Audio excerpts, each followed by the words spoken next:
Do a better background for a change. Oop. There we go. Greetings and salutations from central Louisiana, just a few miles west of Dry Prong. This morning I am filming the International Harvester Model LA engine that I procured over here in the last few days.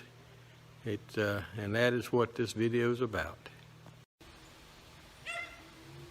And this is the International Harvester Model LA engine. It is a throttle control engine that I procured from a rural area in Louisiana. It is a true barn find, and I have some other still pictures I'll put up that are the barn find pictures.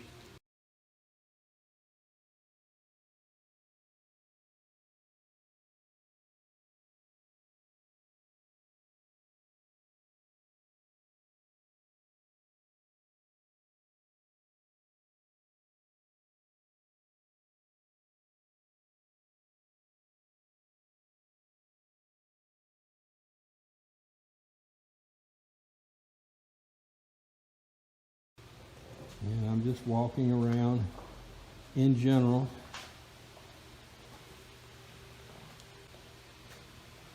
Before I get into detail.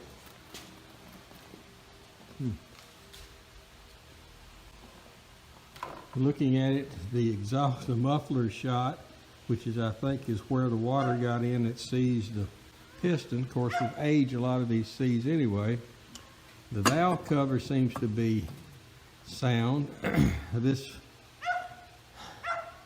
wing nut's going to take a little bit of heat to get it to back out.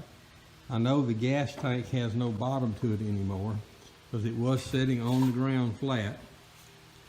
It's looking here, I can't see any remnants of the original sticker on the side. Well, I take it back. Right here, it looks like it may have been an International Harvester sticker. I don't see a McCormick or anything else on it. And with a few taps, I was able to get this loose. And inside is a plethora of mouse droppings. So they've been in it as well. It has a Wyco magneto, which I'm in great hopes that I can recover. And everything else seems to be froze. It's going to take a little bit of work to get it freed up and turning. And with that, I quit because my audience is over here patting their foot. When I first seen the pictures of this, the guy sent me before I finalized the deal, I thought this was LB based on the fact it had a valve cover. But in doing some research, I found out that the LAs can have a valve cover too. It's a different oiling system for the valves, but this little flapper right here kind of tells the tale. You know, you got supposed to have a oil cup in there that you fill up on a regular basis. Serial number says this is an LAA, something like 40-something thousand. The tag is basically almost unreadable, and I have managed to decipher that by blowing it up, but I'm having to heat the wing nut here to get it to break loose enough that I can back it off so I can take this valve cover off and see what's inside. What I'm doing is having a cycle between heat and putting a wrench on this. I don't want to snap anything, but also using the technique whereby you move it and then you bring it back to where it was. You move it forward a little more and inch it back. That way it kind of works its way through the rust and debris. One more heat cycle ought to have this done. Okay, we were successful. I got the wing nut off without snapping the rod, and you can see all the dirt and debris built up inside here. We're going to have to see if I can blow that out. I know I'm going to have to take the head off to figure out how bad it's seized up inside. Take the head and then come around and have to take the hand plate off. Here's some access on this end so we can get inside. But like I say, this is filthy and was in an area prone to flooding, so I'm not sure how much of the lower area is going to be recoverable. The skids are good. The tank I know shot. The carburetor's questionable. I'll have to get it apart and see what it does. So, well, let's blow this out and go from there. As I said a minute ago, this is an AA, which has this flip cap oiler right here, which oils the rocker arms here, and I'm assuming it dribbles down and catches the top of the valves. Don't know what to say. I know the push rods appear to be froze or seized, so blowing all this off, it looks a little better. A lot of debris coming off of it, dirt and all, so it would not have surprised me if this had not been through a flood, since it come out of a barn right against a bayou.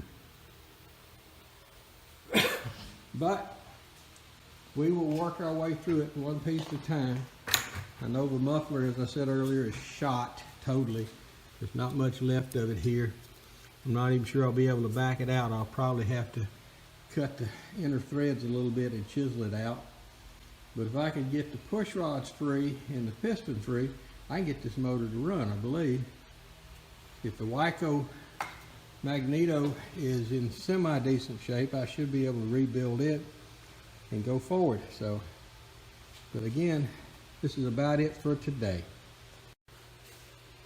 Okay, this is disturbing. I took out the fill cap here, took the fill cap off, and it's water in here, so I don't know how bad it's going to be inside. So it's disturbing, but we're going to go ahead and drain it. Mostly gunk and water come out, not a lot of oil.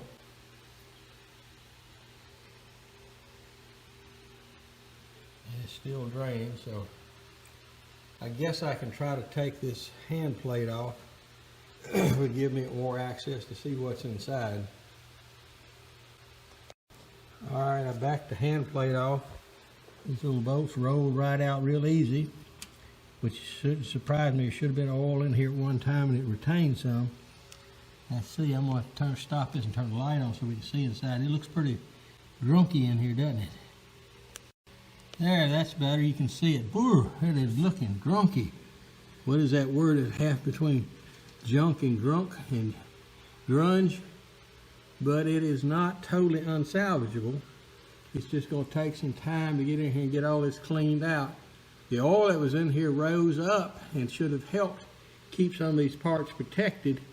However, there's a lot of other stuff in here that's going to have to be cleaned out and see how it works. So I haven't touched the Wico mag at this point. I'm still just kind of draining out some of the nasty fluids that might be in here. And we took the air hose and blew a good bit of it off. So like I say, this is it for me today. I'm not going to film anymore. You people can go back to sleep.